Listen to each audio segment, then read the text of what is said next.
Mark Pope's first season as the head coach of the Kentucky Wildcats has come to an end. It's time to talk about what we saw this year from Pope and his team. Grade that. It's time to talk about the future. Time to talk about the portal. There's a lot of fun conversations that will be had on today's episode of the Wildcats Today podcast. I'm your host, Andrew Stefaniak, publisher over at Kentucky Wildcats on SI, joined as always by Carson Nash. And we just got done talking about it, and we got done talking about how feels like in Lexington, Kentucky, one thing ends and a new one starts because Keeneland's coming up on Saturday, and I know we're fired up about that, Carson. Yeah, that first Keeneland breeze is going to hate to see me coming on Saturday. Yeah. I'm super pumped to get out on the racetracks. Yeah, horsing around and betting is elite stuff there. That was a pretty good one right there. Yeah, sure. I'm in my 50s if you couldn't tell, but more like very 70. excited. I love Keeneland, everything about it. The best sprites there, coldest sprites there, but they also I also appreciate gambling on horses, chatting it up with folks. It's hey, you know what? I love Keeneland. So hopefully we see a lot of y'all there at Keeneland. We will be there. But Carson, of course, season comes to an end on Friday night, and we're now kind of in this spot where we're going to talk about a lot today. We'll talk about Donovan Dent and Eagle staff committing elsewhere. We're not really talking about much about the game, but I mean, Carson, if I was going to ask you, I think asking you to grade works, but how would you describe this first season for Mark Pope? And then follow up to that, how would you kind of describe your amount of excitement for the future? I mean, outside of the fact that we were eliminated in the Sweet 16, I think it's almost everything you could have asked for in your first season with Mark Pope as the head coach. He brought back the feel that Kentucky basketball was missing, the love for the program that we were yearning for a long time. He won 8 top 15 games, which is tied for the most ever with Duke and Indiana. I think I would give it an A overall, just based on the pure fact of, I know we didn't get out of the Sweet 16 and we lost to Tennessee, which stunk, but overall, with the injuries, with the time he had to prepare this roster, prepare for the season, didn't even get your strength and conditioning program up and running over the summer all that much. I have to give him an A because it was everything I had hoped and more. If you would have told me this was the result at the beginning of the season, we all would have taken that and been happy with that. On the day that we hired Mark Pope, I'm certain that every Kentucky fan was a little skeptical. We were included, and it took us less time to get on board. It probably took us about 10 hours, but yeah. But I mean, for Mark Pope's first season, I'm super, super happy, and I'm super excited about the future of this program. You know, what I loved about the first year of Mark Pope is, and yes, we'll talk about everything he did as a coach, but you brought it up, Carson, but it was what he did for this fan base. I mean, it just feels like this fan base, it's still an elite fan base, but it wasn't what you and I grew up around. It was still great, but it was like there's just these little things, like the Weetabix thing is really cool. I know last year the whole billboard was pretty cool. I mean, that's a solid example, but still, like, the point is things like this where it just takes over. You can feel it when you walk in the building. You know, I was in every home game in Rupp Arena this year and every home game in Rupp Arena last year, and there was a different feeling. And I think a lot of y'all that were there feel the same way. Carson, I assume you feel the same way about that. I felt like the feeling for me, I couldn't even describe it to you. It just changed whenever I walked in to his press conference. Mm-hmm. That press conference is where I completely got a new sense of feeling and a new excitement about what Kentucky basketball can be. Yeah, I agree. I mean, there were, let's say, I'm going to tell you the things I wanted to see Mark Pope do this season. Okay. I wanted to see him recruit well in the transfer portal and high school rankings. For those two things, I'm going to give him for transfer portal, I'm going to give an A. High school recruiting, I'm going to give him a B+. That might be an uncommon theme, but I don't think, we kind of went after the two big fish of Wilson. Obviously, I don't think we're going to land amen. We got a couple great players, from the state, Caden Lewis. But, I mean, I'm still waiting on that first 5-star plus top 5, kid that's not from here. That might be an unpopular opinion. That's okay. I'm cool with that. I think some of that might just stem from the fact that the transfer portal nowadays has players who you can pay for less that might Yeah. make more of a first-year impact than like a Nate Ament. I think Vulgaris is a good example, the Robert Morris kid, because I think you're getting probably a better player than Nate Ament year one out of him that's a fact. than Nate Ament, and you probably don't have to pay as much for him. And you bring up a good point. And like to respond to that, what's interesting about it is that is just the direction of college basketball. And I mean, we've gotten Mark Pope said it was at his first press conference with just the media, not the introduction one, that he wants to have a balance of elite high school prospects and elite transfer portal players. And I think that, for the most part, he's got that. But I mean, at the end of the day, I think that I want us to start landing. I still want us to start getting a couple of those. I'm not saying every year. I like our recruiting class. I'm not knocking our recruiting class. I'm just saying I'd like to see us win one of those battles for a top 10 kid in high school. That's why I'm giving them. And I gave him. I'm not giving him an F. I'm giving him a B+. I think that that's pretty fair for the high school recruiting. And then the other thing he had to prove was he can win the NCAA tournament. He did that twice. He had to prove that he can compete in the SEC and that he can compete at this high level and he can motivate a team and all this. And he did all that. I would give Mark Pope, I'd give him an A-. So you're giving him an A, I'm giving him an A-. Yeah, I could float in that middle area there. Because I would have probably, I think we'll get more. But I'm giving him, he deserves an A. I saw somebody, and I see this guy on TikTok a lot, and I can't tell if he's like, he's rage baiting the whole time. Do you know who I'm talking about? Yeah, I know exactly. The guy that said a C+. Mm-hmm. I think he was trying to rage bait. You never know. But I mean, he gave him a C+. I'm like, you just don't understand sports if you think Mark Pope's first year in Lexington deserved a C+. It deserves which is funny because his profile was like certified ball knower, and I was like, if you want to give him a B+ and you want to give me a reason for it, I could probably respect it. But I think that's the lowest you can go. I think it's the lowest you can go for Mark Pope's first year in Lexington. I mean, really. So, and just now to speak for my excitement for the future, Carson, there's no way you can look at this team and look at this program and look at what Mark Pope just did and not be excited for the future. Want to know why? Everybody that's listening, listen right now. You can go back to cooking or driving or working out, but listen right now. This is the worst team he'll ever have in Lexington, and it made the Sweet 16. Okay? Are we all on the same page there? That is the reality. That's the worst team he's going to have in his tenure at Kentucky, and it went to the Sweet 16. So if that's because Sweet 16 for this year, to me, was kind of the bar. I wanted to get out of the first weekend. Never again will that be the bar. Next year, Sweet 16 is a letdown. I'm just telling you. And you can, those of you that are like, man, no, it's not, then clearly you're not, you haven't seen what this program's done historically. Because the Sweet 16 should never. And Pope knows that as well, because Pope took a team that he knows isn't as talented and as athletically gifted as what he's going to have next year to the Sweet 16. So I have no issues with him thinking that it's not going to be a big deal or whatever, because he knows what he's here for.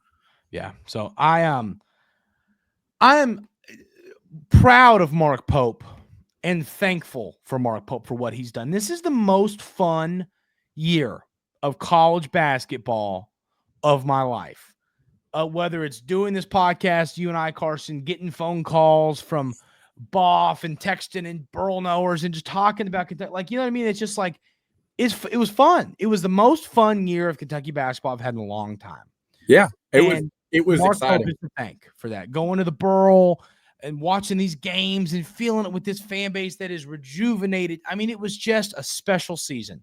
And I think there's going to be a lot of better stuff to come behind it. And I think it's going to feel like this. I know that all of y'all listening to us here today right now feel the same way that we do about this team, about this season, about Mark Pope, about the future. And I think we can all agree that it's going to feel like this for a long time under Mark Pope, because he's a great basketball coach. He's a great leader. He's a great coach for our fan base. And he's going to do things well, and he's going to get the players. He's going to be great. So I'm Carson, I'm just really excited.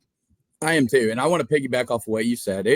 like I said, I fell back in love with Kentucky basketball again this year. And even when we lost on Friday night, I was super, super upset. But it was more of a sad upset than a mad upset. Like the Oakland game, when we lost the Oakland game, I was mad upset. I am genuinely sad at the fact that Lamont Butler, Andrew Carr, and Kobe Bryant and these seniors don't get to put on a Kentucky uniform anymore. What Lamont and Andrew Carr had to say after the press conference, it choked me up. I got emotional when Lamont was like, I have one more thing to say. We set the tone for Pope, and then Andrew Carr's chiming in with, if you're in the transfer portal, go to Kentucky. Like you can tell how genuinely like they love this place and they love Coach Pope, and that's super exciting to see. And it's because of I'm telling you, our fan base, I think, was the most connected it's been in a long time.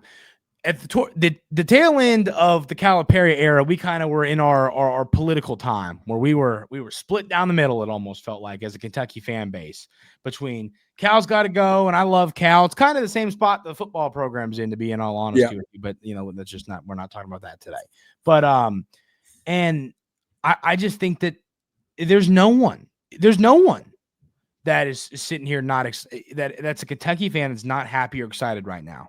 Yeah, it kind of is like we weren't talking about football, but there's someone out there that kind of bleeds blue through and through that could be a similar situation. If you could bet on that right now, I would like to put $100 on that. I would too. If you could. No way. I'm sorry. We're gonna give me 20 seconds on this. There's no way in hell Mark Stoops gets out of this season. There's no way. There is no way. There is no way. Oh way. There's no way. I agree. I only see 4 wins at most. Yeah. So no, that'll be the end of that, and then we're gonna be good again because we're gonna get a good coach. But Mr. Summerall. Yes, thank you very much. But yeah, I just this season, and I tell you, that's a great point you bring up, the players, and I mean that just shows not only the leadership of those players, but of Mark Pope. The fact that he created such a good culture so quickly in this program, and that's never going away. That's here to stay. That's a forever solid culture. I mean, you're not going to have players on Twitter bashing Kentucky and none of that. You know what I mean? You're going to see, who you're going to see next year. You're going to see Lamont Butler and Andrew Carr in the stands at games, and you're going to see them supporting this team for the rest of their lives for just one season they spent here in Lexington. And it's special. And that's what this program should be. And Mark Pope has it back to this. And this is no knock against John Calipari. Congratulations, seriously, to him and what the Razorbacks did. It was impressive. Good for them. It was impressive. And I almost want that to be a little bit of this conversation, not a long one. I don't want to. Here's the deal. Let's all agree, okay? Carson, you and I, and everyone listening to this right now. Let's not say the word. Today's it. We're not talking about John Calipari anymore. This was a 1-year ordeal. This was a 1-season thing. Okay, that's over. We've got our guy. They've got their guy. Their guy did a pretty darn good job to end the year. Our guy did a heck of a job fighting through everything, injuries, and all that. So did Calipari. We both got our guys. Our program is in the best spot it's been in a long time. So I think we should stop doing this, tape measure and coaches. They won, we won, and BYU won. Yeah. That put it as simple as that. They all got 3 coaches, and we got what we wanted the most, is to be Kentucky again. Yeah. So, but I'm saying let's put that to bed. Let's put the Calipari thing to bed, because I think it's time to move on. The first-year coaches this year did a hell of a job. Yeah. Dusty May, John Calipari, Kevin Young, Mark Pope. Yeah, I agree. There's only, I think, one of them didn't win a tournament game. Yeah, I agree. And one of the programs still hasn't been to a Final Four, but we're not going to get too deep into that. It still blows my mind that, I don't know who's going to win. Do you know who the finalists are for Coach of the Year? I did not know. I stopped paying attention to that when Mark Pope's name was not on the list. But you make up a great point of Dusty May's a great name. Even Pat Kelsey's, and yeah, I know. We poke fun. He did a great job this year. He did. But okay, here it is. It's the top. The 15 candidates were when was this? This was January. This is not the list, but I'd like to see that. I'll go find it later. But Oh, here it is. Okay, I actually got it. It's Golden, I believe. Is that Golden? Yeah. No, not Golden. Sorry, I looked at it wrong. It's Shire, Patino, Kelvin Sampson, not Kevin, Kelvin. Remember that. And Bruce Pearl. He'll let you know if you call him Kevin. Don't let anybody call you Kevin. But I mean, like Shire, I think that's valid. He's a new young coach, and I think they're going to win the whole thing. But Sampson's valid too. Yeah, I mean, Sampson is one of the most. I saw a tweet, and I forget who said it, but I mean, and it was something along the lines of, he puts a team people you've never heard of on the court. And you don't know their names. I told my dad that while we were watching it yesterday. I was like, I don't think I could name one player except for Cryer, but that's just because he was a big time transfer. Yeah. But I mean, I couldn't name a player on their team outside of Cryer. Yeah, the only reason I knew the Uzan guy is because he played with Ortega last year. I mean, but that's it. Right now, those are the only two players I could name on their team. I mean, genuinely, like right now. I don't. I don't bunch of tough son of a guns. That's what they got. But I still think that, I mean, like there's a lot of. I'm just saying there's a lot of names. I don't think it should always be a how good is your team. I think sometimes it should be a how good did you do of a job, depending on the cards you were dealt. Like I think Patino did a heck of a job. I mean, obviously but like Bruce Pearl, he just has his exact same team from last year. I don't understand why he's a coach of the year. He's done a good job rebuilding that program. But I mean, what the heck? What are we? You know what I mean? I don't get why. Like, I think Dusty May, Hepburn, all these guys. Yes, his team is better than these teams. But I think the point of it. I guess I'm looking at coach of the year different than they're looking at it. But yeah. So. Any other thoughts, Carson, on how Pope did in his first year, the future of the program, the excitement, and all that before we kind of talk a little bit of portal and a little bit of stuff like that? No, that's all I got. I was gonna transition over into another. I know we brought up Tulane, but Cam Williams committed on Friday afternoon. Yeah. 6'8" guard out of Tulane, and boy is he a stud. I'm super excited about Cam Williams. And I mean, what did you say? Carson had this dialed from the day we talked about the portal today. You talked about the usage rate. What did you have to say about the usage rate? It was 12%. He only has a 12.2% usage rate. And I was texting my dad. I was like, their coach should be fired. No, but this kid only having a 12.2 usage rate is utterly insane compared to Kobe Brea's for us this year, which was like 16.8. So he gets used less than Kobe Brea got used for us at Tulane. And this kid's got freak abilities, and he's over 80th percentile in shots 25 feet plus from the rim. So like he shoots from miles away and knocks them down. Shoots 41% from three, and can get to the rim. Score 72% field goal percentage at the rim. Like this dude can finish and he can shoot. He can dribble. I don't see a weakness in this guy's game. He's got me super excited. Well, I mean. When you look at the film on Cam Williams, I look at that guy and I don't know how he's not going to be an NBA player someday. He is the definition of what the NBA is looking for, and that's exactly why he's coming to Kentucky, because he needs to put it on film in the SEC at Kentucky. But I mean, I'm probably going to write an article, and it's going to be bold. I'm going to get a little yelled at about it. That's okay. He's this year's Ortega. I have a bolder take than that. I think that he can be a lottery pick after this year at Kentucky. I mean, he's got all the intangibles. The only thing that's going to hurt him is, I think that he's going to average around what he averaged last year at Tulane, because he's going to be behind, obviously, hopefully Ortega, and then a lot of other players as well. So, but I mean, I think with the upside he's a 6'8" guard who can shoot, who can handle the basketball, who can get to the rim. He can make pull-up jump shots. He can make threes. He can defend. You know who he reminds me of a little bit? Who, LeBron James? No. I'm just kidding. No. Actually, Jackson Robinson. Okay. I think his because he's tall, lengthy guard. He can put it on the floor pretty well. He's a good shooter. I honestly do believe that he's a better finisher around the rim than Jackson is, though, and a little more physical. So, I think he could be like a better version of what Jackson Robinson was. And he's a gosh darn sophomore, too. That's the other point we got to remember. I mean, and he's 19.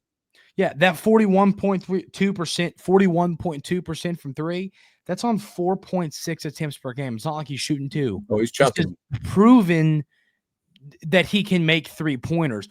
I think this kid's going to be a stud. Now, I'm trying to think how to ask you this question, Carson, but I mean, I'll more describe it than ask it. I want you to tell me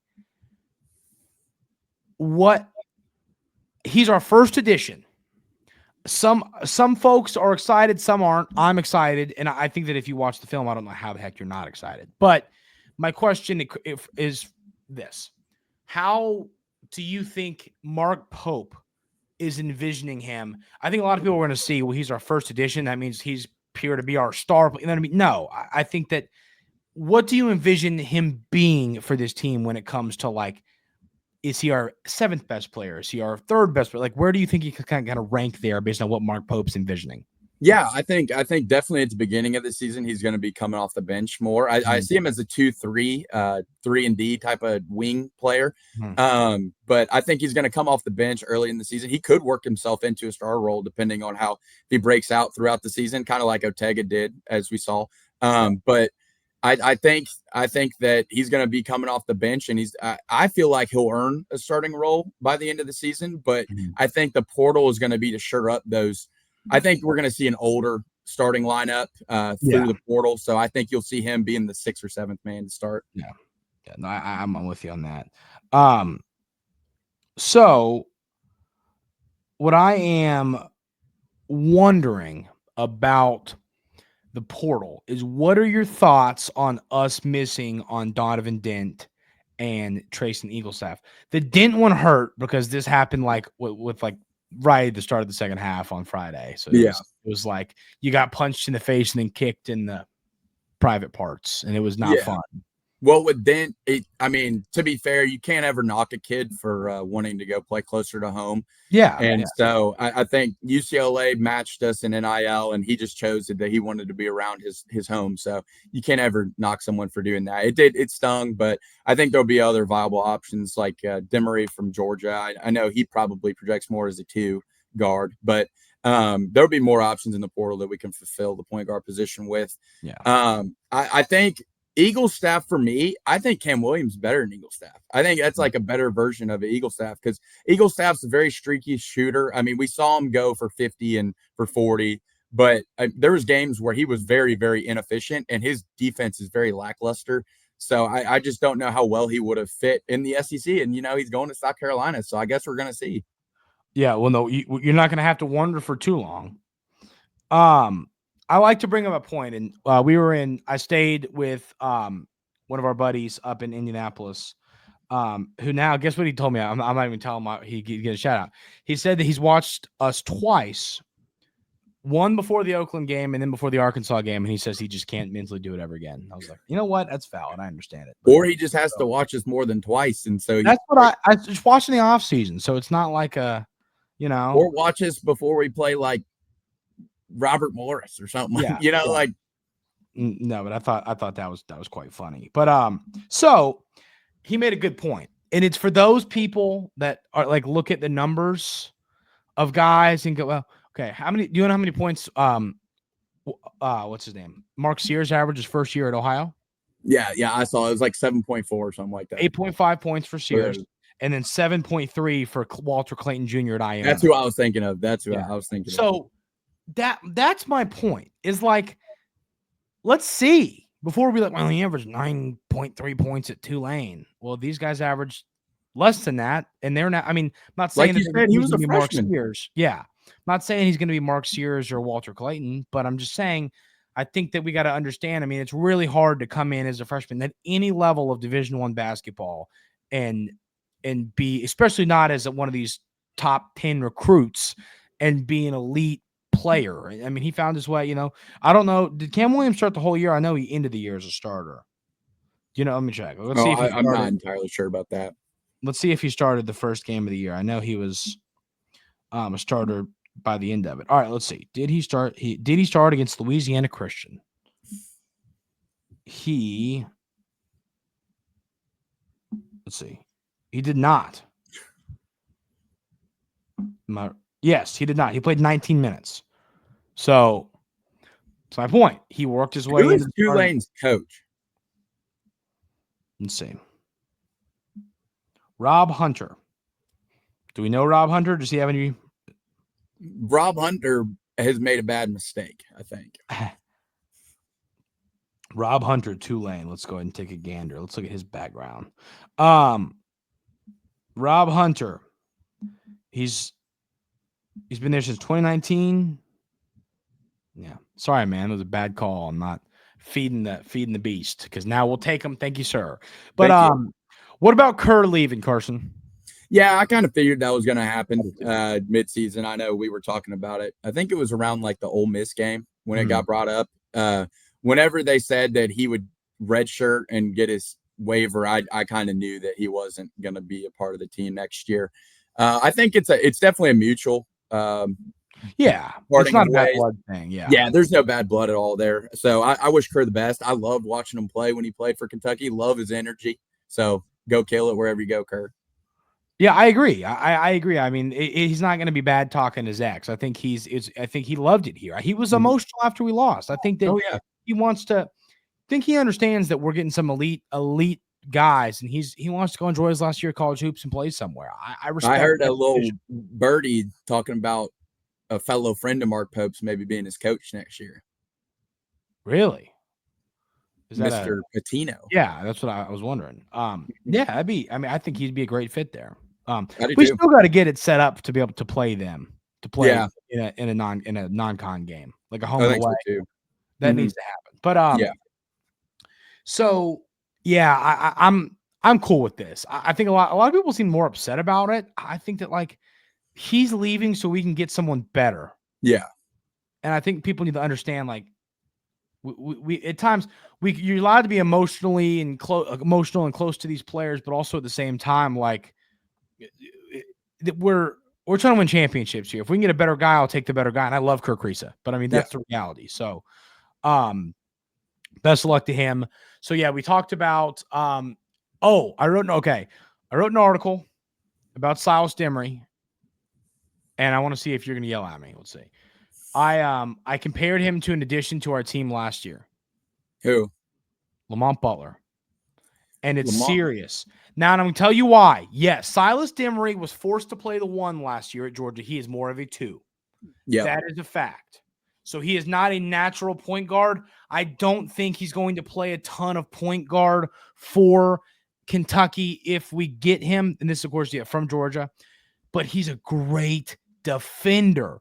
He's a gritty play. He just watching the film on him. And athletic as hell. I've watched him play a million times. I know I didn't have to watch the film. I did, but I've watched Silas Demery play it a lot. I know what he's like. He's a great defender. I think he's a hair better offensively than Lamont, and Lamont's a hair better defensively. But I think they're pretty similar players. So I wrote something. The article was titled "Mark Pope's going after a Lamont Butler-esque player in the portal," and I think it's a fair comparison. They're not the same. We're not going to see a defensive guard like Lamont Butler. I mean, he was just a dog out there. He was special, but I like the thought of the addition of Silas Demery. I think he's a great player that was mismanaged and utilized incorrectly last year at Georgia and still was good. So I like Silas Demery a lot because I think that he's a great defender. And we need to be better defensively next year. He reminds me of someone on our team right now. Otega? Yeah. I mean, if you watch the tape and not see a little bit of Otega Oweh and Silas Demery, like at the physicality and the athleticism, yeah. I don't know. I like him, but you're right. He's definitely more of a 2 than he is a 1. And Georgia kind of had to play him at the 1. They were 4. Well, they could have played Blue Kane. Yeah, I think his field goal percentage will go up whenever he's a 2 because I think he's better coming off of ball screens and playing off without the ball. But he can play with the ball too, so like it's positive. He had a 3.1 assist ratio, so like I think this is a good player to go after. Yeah, he shot 37.4% from 3 on about 4.7 attempts per game. I agree. I think that he's a good addition. I think he's a good defender. He turned the ball over 2.3 times per game, but that he's playing out of position. I think that if you put him back in his natural spot, that's going to obviously go down a lot. So I like this addition. You know, the other one I like a lot. It's a newer one. I don't even want to try and say his name. Well, I just need to see it in front of me.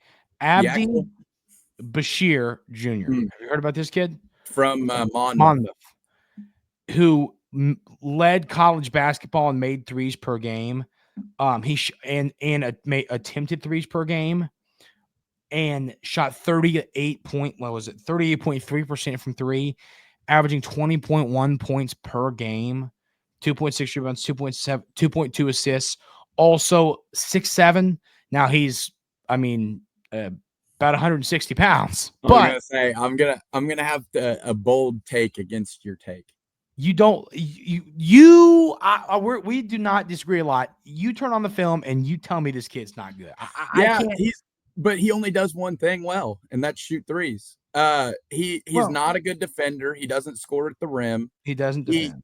He's just a 3-point shooter. And I think Mark Pope's looking for guys who can put the ball on the ground, pass, shoot, kind of do it all. Now, I do think he would be a good in this system if you just want to play him as a shooter. But I think we're going after players who are a little more well-rounded than this guy. And I would love to have him. Any guy that can shoot that well is a flamethrower. But I think I would probably rather look elsewhere first. I'm out. I like this kid a lot. I think that everything you're saying, you're right about. I agree with what you're saying. I'm simply saying Mark Pope did not shoot as many threes as he wanted to this year. You know what I mean? And I think that he wants, and I think this kid is better at getting 2 3-pointers than Kobe Bryant was. I think Kobe Bryant is a better, if you gave them both 100 with nobody guarding them, Kobe Bryant is going to win. But I think if you put a defender on him and said one-on-one, get to an open three, this kid's going to make more than Kobe Bryant. I think he's better creating it. I agree. Bryant was pretty darn impressive this year at getting to the rim more and cutting.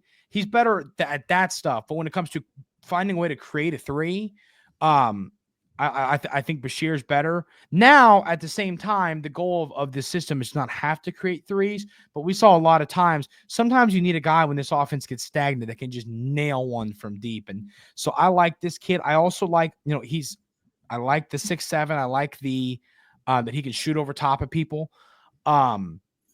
So I like. Well, I will say this: you're right about this year. We lacked players that could create their own shot. Yeah, I think Jackson Robinson was probably the only one that could full on create his own shot. Yeah. Everyone else had to come off of screens, all that. I think Jasper Johnson can create his own shot. Oh, I think Lewis can create his own shot. Oh man. This year we're gonna have a lot of guys that can create their own shot. Yeah. So we shot, I want to find the number. I think it was like 25 or 26 threes a game. I can find this in like 10 seconds. Okay. Maybe more than 10 seconds. Attempts per game. There's no way did we drop off that far? We had to. I felt like in the SEC, we did not attempt as many threes as I would have liked. Or do we move up higher? It was one or the other. We either moved up or moved down. I don't know. I always thought we should have been shooting over 30 every game. Oh, I found us. Okay, we were 75th. We shot. So the goal of the staff was to shoot 32 or more 3-point attempts per game, and we were only shooting 25. And the reason that frustrates me is because we shot 38% as a team. I want to shoot more threes this year. I do. I think this offense is best when we're shooting more threes. I also think that we're going to have better shooters this year. Lamont Butler, as much as we love him, that's not his forte. That's not the forte of Otega Owe. Andrew Carr did not have as good of a 3-point shooting year. He was also injured. So, a lot of this is Andrew was injured for most of the season. Robinson was hurt. Yeah, we know that. Lamont got banged up. He's a good shooter. But I'd like to see us shoot more 3-pointers because I think that's how this team's best. You know what I mean? Like, it's not I'm not I wanted 30 every game. I was hoping for it.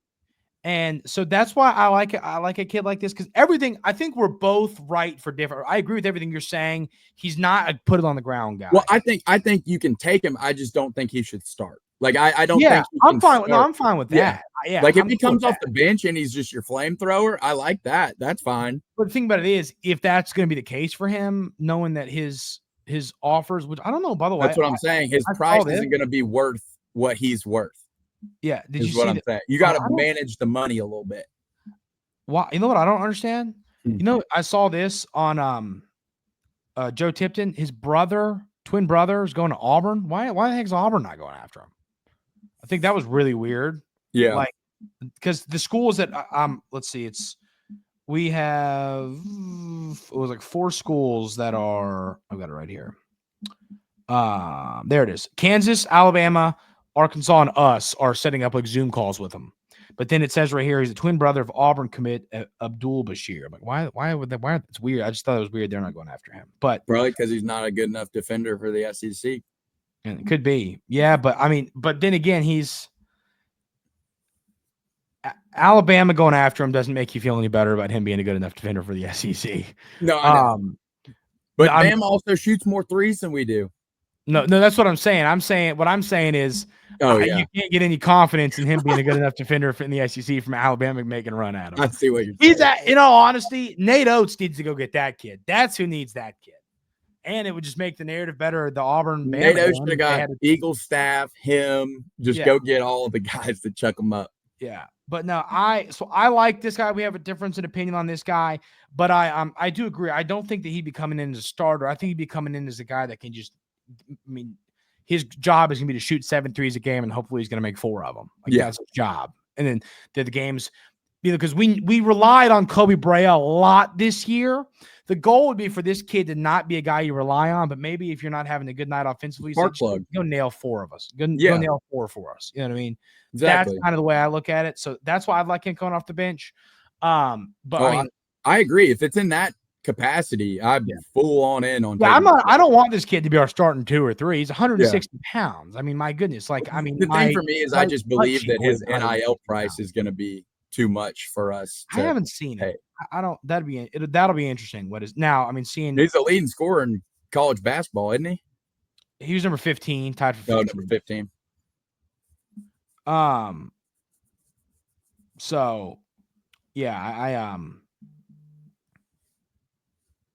I think that is softball starts soon. I tell you somebody who I definitely really want. Who? Yaxel Lindenborg from UAB. Okay. That dude is special. He's 6'9" forward. He's going to have every team in the country after him. What are his averages? He's averaging like almost 20 points a game, but he's a fluid forward. And I have a feeling he's testing the draft waters. I have a feeling he might stay in the draft if he gets promised a late first round pick.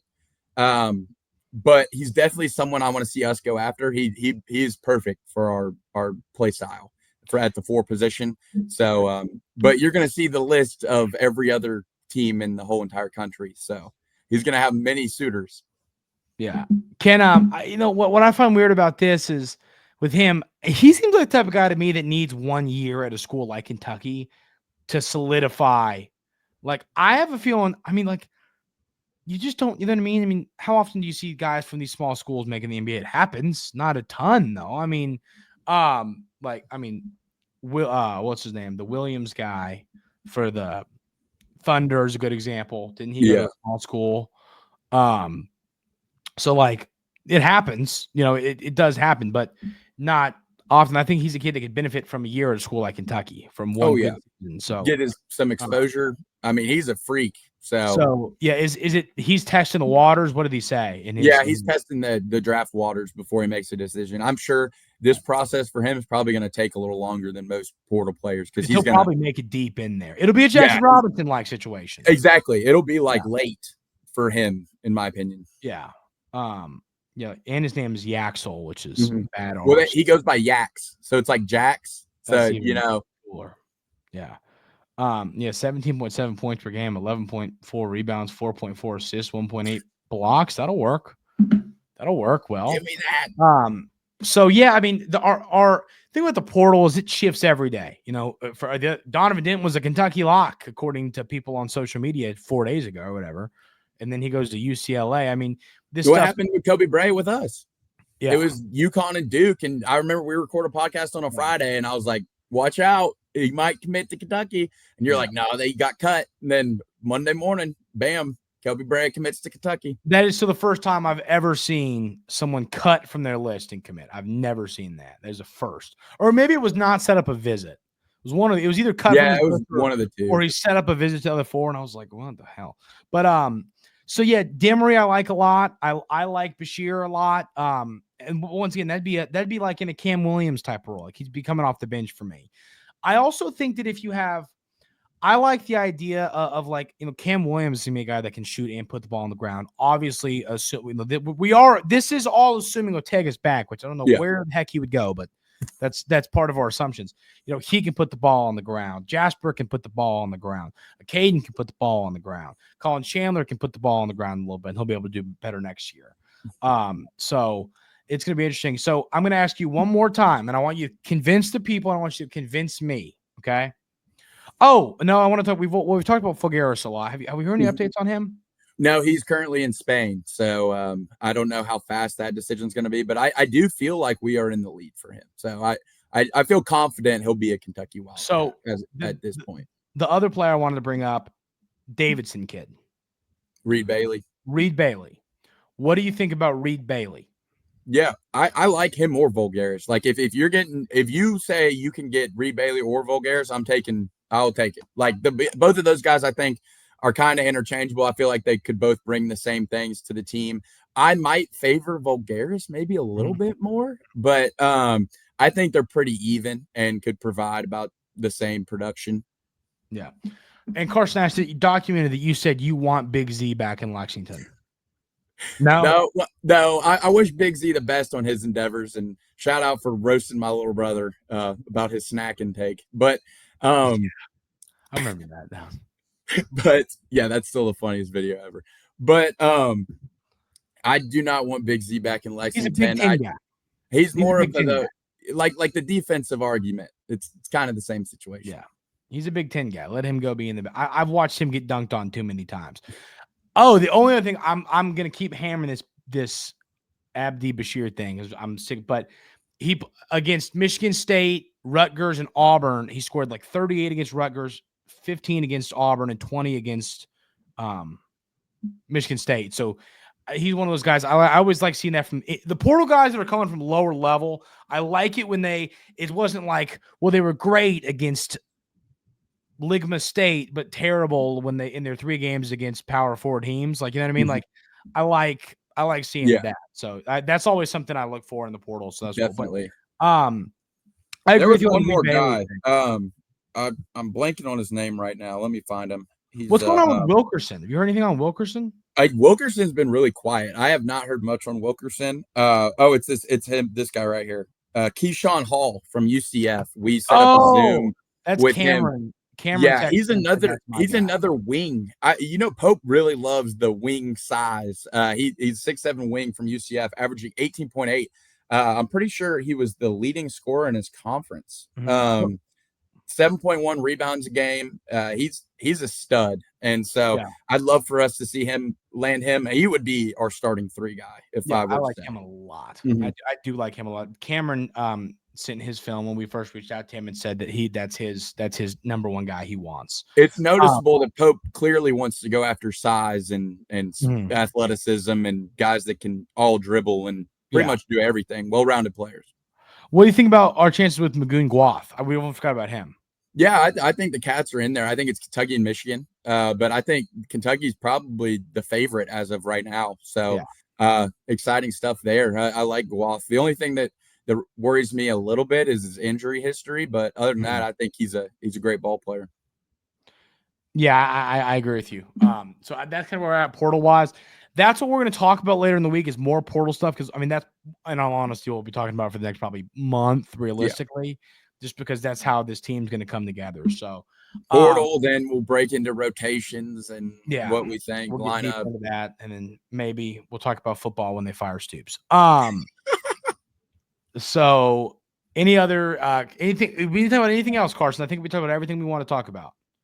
Yeah, no, that's all I got on the recap of Mark Pope's first year. So hell of a season for the Kentucky Wildcats. And we'll start getting there out videos when we get commitments. I was in Indy. We were not able to get a pod out before when Cam Williams committed. So we'll get y'all little 10-minute breakdowns on players when they commit. So those will be So and if you go back to the portal video that we recorded last week, you can see a full in-depth breakdown of them on there. Carson pulled out a lot of numbers on Cam Williams. It was some incredible stuff there.